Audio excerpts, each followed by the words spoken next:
Darbhanga Laheriasarai tower पर मंगलवार को भाजपा के पूर्व जिला महामंत्री आदित्य नारायण चौधरी मन्ना के नेतृत्व में पूर्व राज्यपाल एवं यूपी के पूर्व मुख्यमंत्री कल्याण सिंह के निधन पर श्रद्धांजलि कार्यक्रम का आयोजन किया गया। कार्यक्रम में उपस्थित लोगों ने स्वर्गीय सिंह के चित्र पर पुष्प चढ़ाकर श्रद्धांजलि अर्पित की। विश्व हिंदू परिषद के राष्ट्रीय उपाध्यक्ष पंडित जीवेश्वर मिश्र ने कहा कि कल्याण सिंह जमीन से जुड़े हुए राजनेता एवं कुशल प्रशासक थे। उनके निधन से सार्वजनिक जीवन में अपूरणीय क्षति हुई है। वे श्री राम जन्मभूमि आंदोलन में अपनी राष्ट्रीय कर्तव्य निष्ठा का निर्वाह कर जननायक बन गए। उन्होंने कहा कि भारत हिंदू राष्ट्र बनकर रहेगा। काशी विश्वनाथ में भी बाकी बचे स्थलों पर भव्य मंदिर निर्माण होगा एवं गोहत्या पर पूर्ण प्रतिबंध भी लगेगा। कल्याण सिंह को संत स्वयंसेवक बनने का गर्व था। उन्होंने एक कार्यकर्ता और नेता के नाते उत्तर प्रदेश में संगठन को सुदृढ़ करने में महत्वपूर्ण भूमिका निभाई। उन्होंने समाज के कमजोर वर्गों के सशक्तिकरण के लिए कार्य किया और जन कल्याण को हमेशा सर्वोपरि रखा। ईश्वर से प्रार्थना है कि उनके परिजनों को इस वियोग के दुख को सहन करने की शक्ति दे तथा उनकी दिवंगत आत्मा को अपने चरणों में स्थान दे। मौके पर विभाग संचालक डॉक्टर अशोक सिंह, नगर विधायक संजय सरावगी, विभाग प्रचारक राजाराम, नगर संचालक दिनेश मिश्र, बजरंग दल के जिला संयोजक राजीव प्रकाश, मधुकर, दिलीप झा, भाजपा जिलाध्यक्ष चीचू साहनी, चिकित्सा प्रकोष्ठ के जिलाध्यक्ष डॉक्टर आमोद कुमार झा, आलोक श्रीवास्तव, रंगनाथ ठाकुर, मुकुंद चौधरी, विद्यार्थी परिषद जिला संयोजक उत्सव पराशर, राकेश मिथुन, विहिप के प्रांतीय उपाध्यक्ष शशिनाथ दास आदि थे।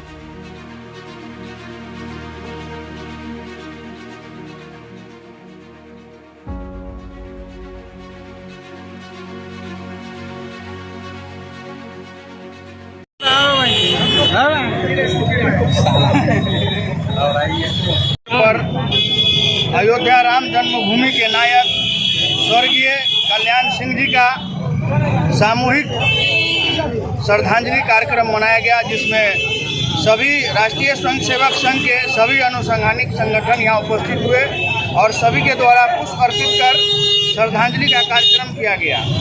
राजीव प्रकाश मधुकर, बजरंग दल जिला संयोजक दरभंगा। अपने मुख्यमंत्रित्व काल में जो वहाँ पर कार सेवा विश्व हिंदू परिषद ने की थी, उस समय में सारे पुलिस को कह दिया था कि राम भक्तों के ऊपर गोली नहीं चलाना है, और कार सेवक अपना सारा कार्य कर रहे थे। वह 490 वर्ष का उस समय में कलंक का ढांचा ध्वस्त हो गया।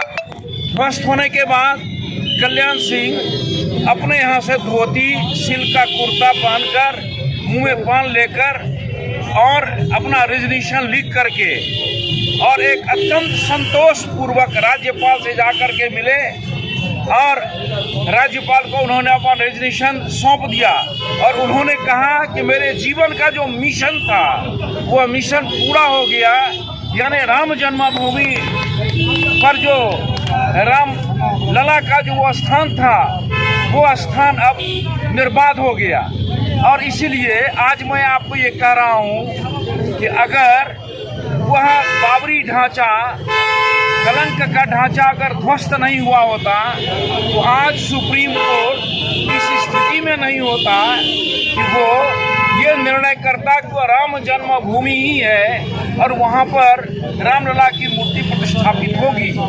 और इसीलिए यह राम जन्मभूमि का जो इतना बड़ा मसला था वो मसला सॉल्व हो गया और राम जन्मभूमि पर पूजन भी हो गया मंदिर का और मंदिर निर्माण का कार्य भी प्रारंभ हो गया। ये 500 वर्ष में हिंदुओं की बहुत बड़ी जीत है। आगे हमारा कृष्ण जन्मभूमि और काशी विश्वनाथ का भी महत्व का समय है, लेकिन इस मंदिर निर्माण होने के बाद हम एक एक करके उन स्थानों पर भी जाएंगे। हमारी गौ हत्या पर पूर्ण प्रतिबंध भी लगेगा और धर्मांतरण पर भी पूर्ण प्रतिबंध लगेगा और हमारे जो जनसंख्या का विस्फोट हो रहा है उस जनसंख्या पर भी नियंत्रण कानून अवश्य बनेगा। और हमको लगता है कि केवल भारत ही ऐसा एक देश है जिसमें नेशनल रजिस्टर नहीं है, बाकी सभी देशों में नेशनल रजिस्टर है। ये नेशनल रजिस्टर भी इस देश में जब बन जाएगा तो कम से कम ये तो बात हो जाएगी इस देश का मूल निवासी यहाँ पर ये है और उसके बाद से यह देश सुरक्षित हो जाएगा। इस पर बहुत बड़ी यह घटना जो हुई है राम जन्मभूमि की, ये